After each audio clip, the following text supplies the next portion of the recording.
want to talk about right now is the importance of properly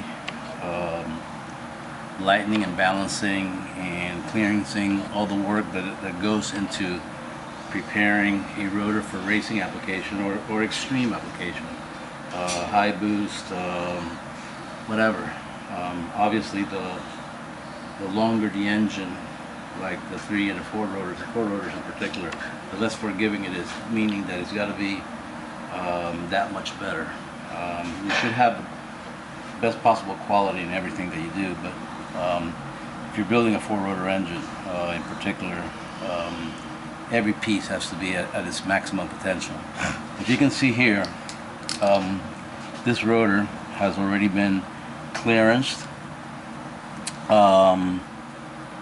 We take 5/1000ths out of each side, and I'm going to show you now on the lathe.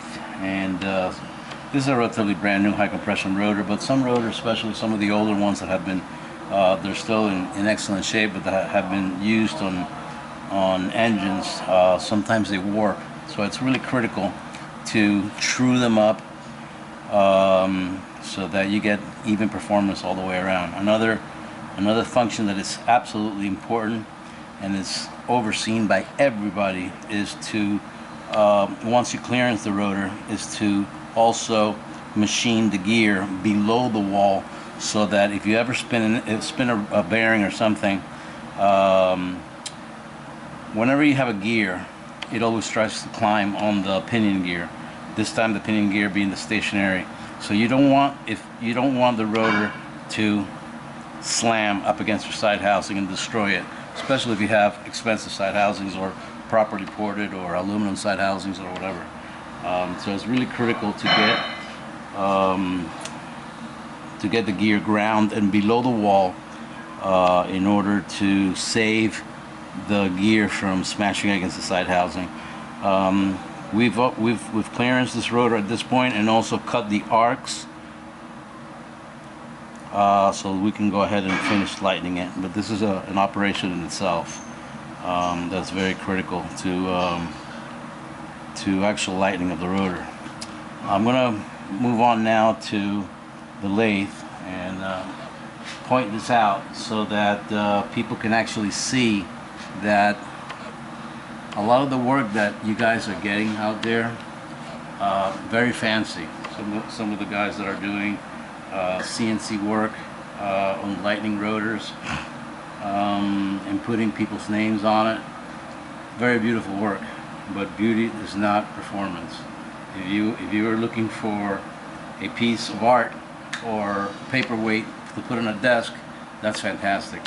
But when you wipe out, this is a rotor that's already gone through the same machining process, clearancing, cutting the gear, and cutting the arcs to lighten the rotor. But this rotor is so heavy that from factory they went ahead and they balanced it, and the balancing work is actually below where I am going to lighten the rotor and take all this weight out. Same thing in this corner. This corner will be wiped clean. The point is this, that a factory rotor will come stock as a match set regardless of the year. Anything from like 86 and forward. It's very, very well matched up from factory. But a stock factory rotor, remember, these parts are made for domestic use, will have an actual imbalance of about 3.5 to 5 grams. Most of them hover around 3.5, 4, 4.5, somewhere in there. Now, you can see how deep those balancing holes are. You take, now let's take a look at this rotor here. Same vintage, turbo 2 rotor, 87 S4, overly lightened. Somebody went ahead and did this work. I have no idea who did it. They went ahead and they wiped out completely any balancing that was previously done for Mazda in Japan. What happens with a part like this is that when you go ahead and lighten it, that much, you end up wiping clean what was done at the factory. It'll be anywhere from 12 to even 16 pounds, 16 grams off in dynamic balance. You get this part unbalanced like this, and you can put whoever's name you want to on here. Doesn't really matter. Some people do some really beautiful designs actually. But the point is that you have this part, let's say that it's 14 grams off. Spinning, the engine's spinning 9,000 RPM. Now this part is spinning 3,000 RPM. Do the math. 3,000 RPM with a 14 gram imbalance. Times however many rotors you have on this engine. This thing will vibrate itself to death. It'll destroy itself. Wipe out the bearings in no time. Obviously the harder you use it, the more premature the failure will be. Here's another example. We just got done. As you can see, again, it's been clearanced. And I'm going to show you on the machine how we do it. The gear has been diamond cut below the wall, but as we cut the arcs to go ahead and lighten, you can see that this part, I don't know if you can see it better in the light like this, the actual corrections from Mazda are way below where I'm going to lighten this particular rotor. So if you don't go too deep and try to over lighten it, you might be able to save yourself some of the work that was originally done back at Mazda. So instead of having a part that went from 3.5 to 4 grams and jump to 15 or 16 grams, you might be able to end up with a part that might be in the range of 7 to 8 grams off and correct it. Sometimes you get lucky, sometimes you get very unlucky. There's been times that I spent 2 days trying to correct the rotor. So the point that I'm trying to make is that it's very easy to end up with a part that is worse off than it was originally, just because you had it lightened and somebody claims to have balanced it, but there's no balance marks on that part. So that's one of the points that I want to bring to everyone's attention. All of a sudden there's everybody and their mother. There's so many people balancing engines or claiming to balance engines, yet there is no work done, no corrections, no drill spots, nothing. So I don't see how you guys can accept work being done and somebody stating that an engine was properly balanced when there's actually no corrections done to the part, lightened or not. And remember what I said, once you lighten the part, it gets much more out of balance because you wiped out what you had originally. And sometimes you gotta get very, very, very creative how to get the engine back in balance, the rotor back in balance. Although very light, it's gonna take magic to bring it into balance. Have no idea how far off this thing is. It's absolutely important that that rotor sit true to the cutting head. If not, you end up with a rotor that is wider on one side than the other. You won't know this until you put a micrometer and actually measure every corner as you go around. The fact that the rotor is a little bit narrower, I choose to bring it down 5/1000ths per side.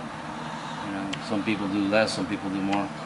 The fact that it's narrower, if there is a minor mistake, you're going to get lucky and not have a problem with it, because you actually do have more clearance between the rotor and the side housing.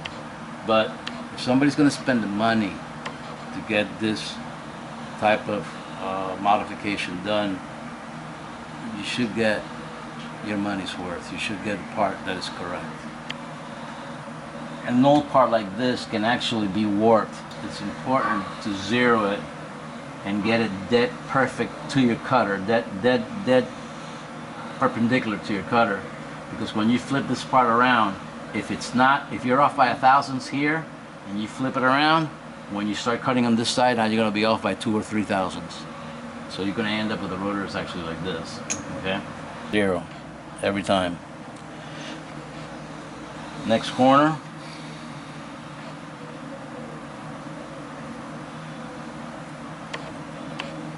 0. I slammed it too hard the first time. Again, 0. Next corner.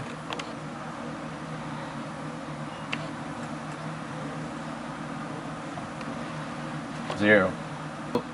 Once you know that this face is true out here, where basically your compression is mainly concentrated, it's important to to make sure that the rotor is completely flat all the way around. I've seen a lot of parts, a lot of rotors that have been supposedly clearance and they do it in steps.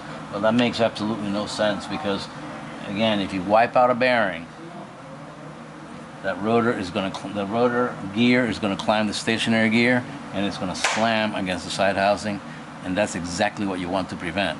The whole purpose of clearancing is to give the rotor some dancing room, so if you miss a shift, extremely high RPM, whatever, that causes the shaft to momentarily oscillate and allow the complete rotating assembly to dance around for a little bit without smashing into the side housings.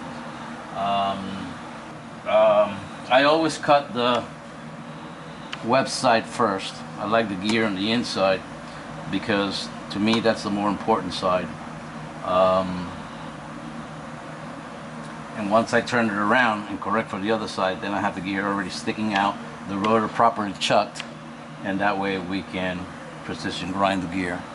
0 on the gauge.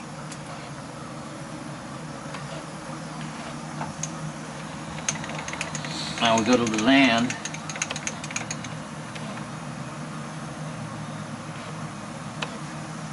.3/1000 of an inch out. If I flip this rotor right now and measure the gear is probably 5 or 6/1000 out. So if you don't get the corners correct and true, once you cut one side and you flip it around, the other side is you're going to multiply the mistake on the other side. You guys that are getting rotors that are completely flush, they're not balanced. Actually, they're worse off than they were original.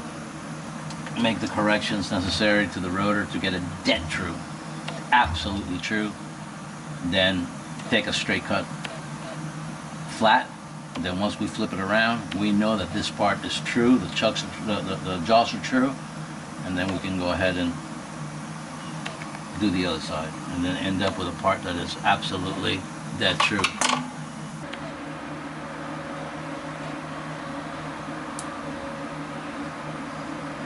.129.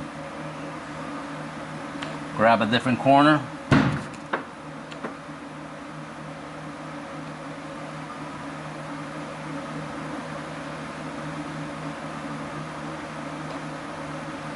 .129.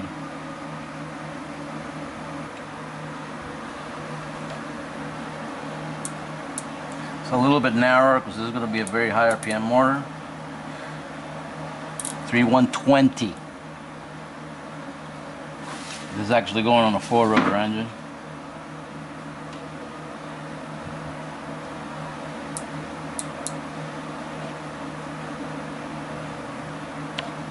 .120. Part of what we do is check the width of the rotor, calculate how much I have to take out, and as I'm doing cuts, make sure that you don't overdo it. 120.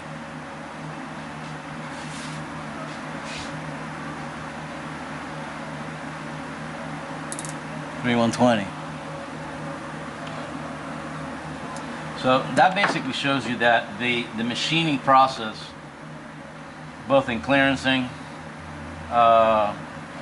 mainly in clearancing, which is how you true up the rotor, is true to the part, through to the axis of the part. then you can go ahead and lighten it and do whatever other work you want to do to it prior to balancing. If it's not done like that, and you leave enough material to be able to balance the part, and I balance these rotors to about 0.2 of a gram, then you're just going to end up with a part that was worse off after being lightened than it was originally when you took it out of an engine. That's it. Hope you guys will consider this next time you get a set of balanced rotors, and they look real pretty, but they're not, there's no correction marks. Thanks for watching.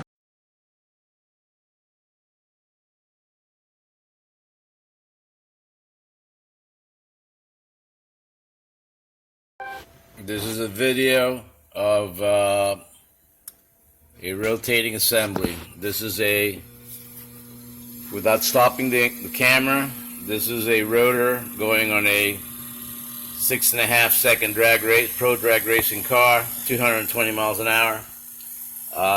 Low compression, 8 S4, everything done to it, scallop, clearance, ground stationary gear, diamond ground.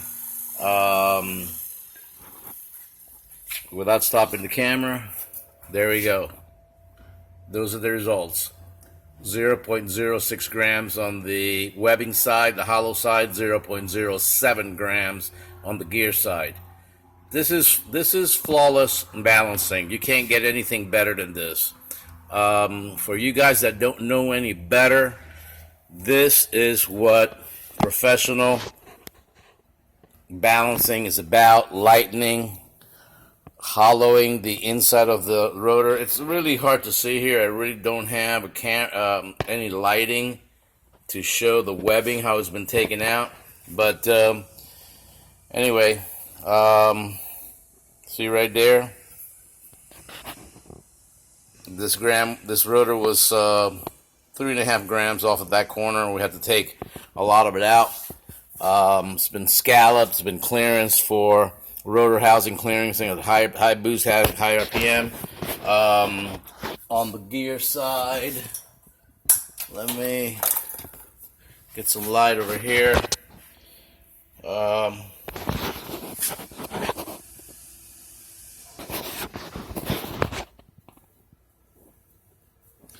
lot of work. Lightened. This rotor is a heavy rotor. After all the machining done and all the balancing, it comes in at right around 4,280 grams, maybe a little bit less. I have to check. The other one was 4,270 something. Anyway, guys, this is what balancing is all about. This is what race parts are all about.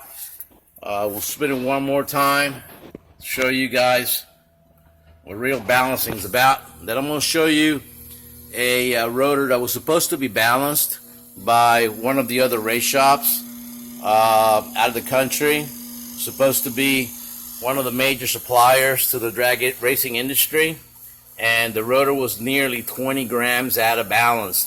13.8, rather 12.8, almost 13 grams on the webbing side, and almost 7 grams, like 6.75 or 6.85 on the gear side. Okay, all right. Now, again, this is slightly off. The machine is extremely sensitive to temperature. I just turned on the air conditioner, but again, you can see that the difference is 0.11 and 0.12, 1/100th of a gram.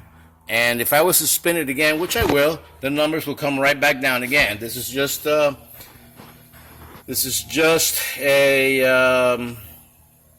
minute fluctuation based on temperature. Like I said, we just turned the AC on. Could be the viscosity of the oil. Could be anything. But the point is that the variance from side to side is identical and repeatable. All right, slowing down. There we go. Bam.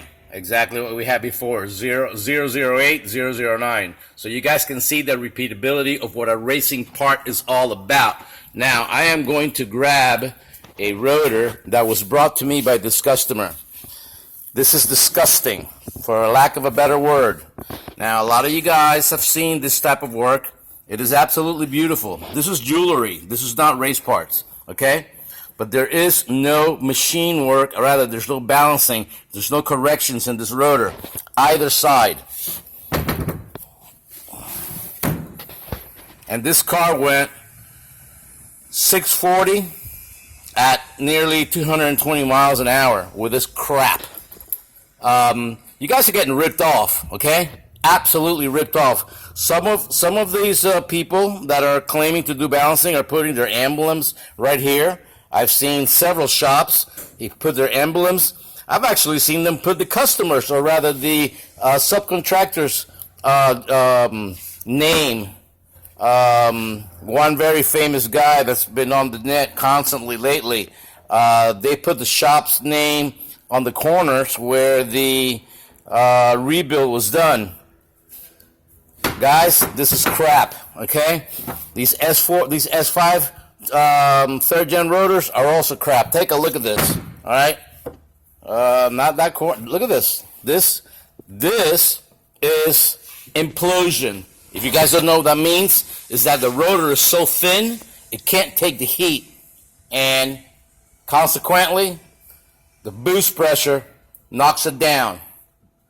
And this is running on methanol, which burns around 400 to 600 degrees colder than gasoline. If you can imagine what gasoline does to these rotors, let me tell you, man, you guys are getting ripped off. Absolutely ripped off, okay? And I want you guys to know that this beautiful, absolutely beautiful work, because it is beautiful work, does nothing. And this is a balance part. Nothing pretty about this part, but it's got everything imaginable. It's been lightened, it's been clearanced, it's been combustion chamber clearance so it doesn't hit the rotor housing. It's been scalloped. It's been hogged out on the inside. The whole webbing is done. Well, here we got plenty of light. Let's look at the webbing, okay?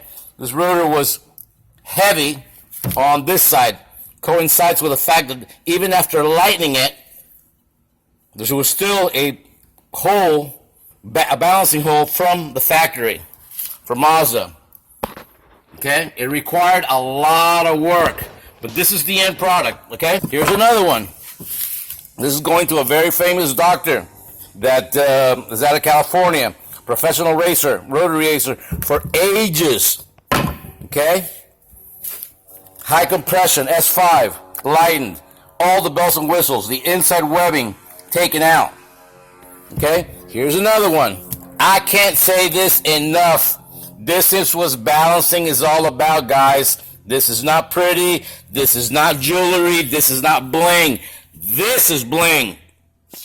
This is hardcore performance, and there are the figures to prove it. Okay, yeah, you guys know who you are. You are robbing people, okay? This is nothing. This is absolutely no work whatsoever. All they did was lighten the rotors with a real pretty pattern. I must say, it is beautiful. The clearancing is only up here. They took away 0.005 of an inch. But you can still see how badly out of balance this rotor is, that it's actually hit. It's actually hit the side housings. Not only that, the gear has also hit the side housing. This is shabby work. This is Mickey Mouse. This is people jumping in the industry and trying to make a buck. It's not the way it's done, man. This is the way it's done. You want to look at the difference. 4306 for the rear and 4302 for the front. Static weight. Okay? On top of that, we're still going to change the bearings to the competition bearing, which is 25 grams lighter than stock. So it's going to put these rotors at about 4275. These are S4 rotors. These things are actually lighter than these S5s that were supposed to be balanced, and were supposed to be clearanced, and were supposed to be goddamn I don't know what else. This is shit. This is crap. This is shabby work. This is ripping people off. You're robbing people. Listen to what I'm saying, guys. You guys are getting robbed. All right? I'm tired. I've never talked like this, but man, it is just absolutely crazy the kind of money that you guys are spending for shit. But you know what? I came in here today early in the morning pissed because of the shit that people drop off over here for me to correct other people's. Anyway, I'm not going to mention any names, and I'm not going to mention who's doing what, but all right. What I want you guys to understand is that when you lighten a rotor, and you take this material away, and you usually go down about 120 to 150 thousandths of an inch, depending on the rotor. Sometimes I won't even go deeper than 80 thou. You end up wiping this out, and when you wipe that out, you end up knocking the rotor further out of balance. So if you don't correct it by adding corrections of this nature, you see that, guys? This takes hours. Last night I was here till 1 in the morning. I started at 2 in the afternoon to do a set of rotors, balance them. All right, today I'm going to do the counterweights. You see all the webbing, how it's been taken out? I'm going to show you guys something. I seldom do this, but I'm just pissed. Really am. You see that? That is metal that has come out of the inside of the rotors in the webbing. Man, I normally don't talk like this, but I'm tired. I'm tired of people getting raped, paying good money on top of stupid money, and then coming back to me to ask me questions. And to ask me if I can correct it. No, I'm done with correcting people's shit. I'll do it again, but I will not correct somebody else's mistakes. Okay? Anyway, guys,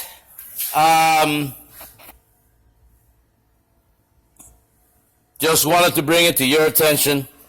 The guys that are out there doing this beautiful bling, bling, bling crap, they're robbing you. Okay? Beautiful. 20 grams out of... I asked them, hey, where do you guys correct these things?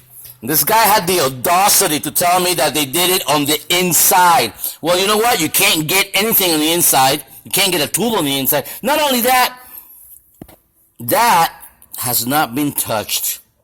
Okay?